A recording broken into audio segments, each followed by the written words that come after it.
Hi mga ka-crafty!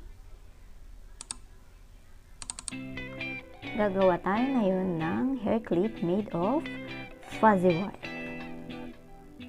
So ito yung ginawa ko para sa aking anak na babae. Yan. Okay, panoorin nyo yung paggawa ko ng hair clip fuzzy wire.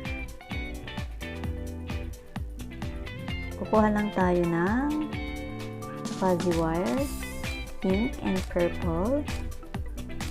Ayan, gagawin nyo dyan, hahatiin nyo sa apat yung isang fuzzy wire. Okay, bali yan yung gagamitin natin fuzzy wire. Isang buong purple, tapos kalahating pink. Yan ay magagamit natin sa paggawa ng ipit or hair clip. Hatiin mo siya, tapos ihuhulma mo hard. Yan, same step lang mga susunod.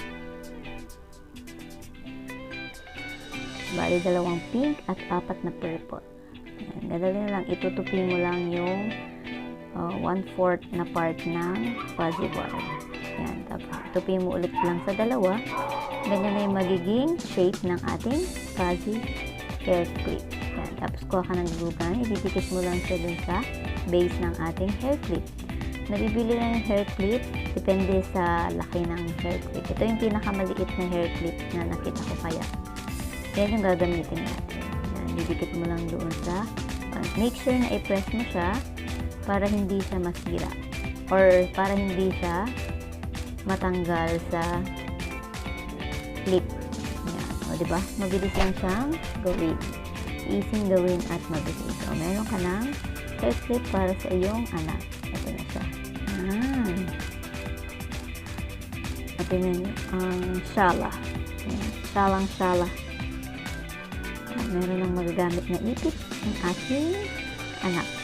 Diba? Pwede ka rin magbenta ng mga ganito para sa dagdag kita kahit nasa bahay ka lang. Yan. Sana may natutunan kayo. Thank you! Joylin's Creation po.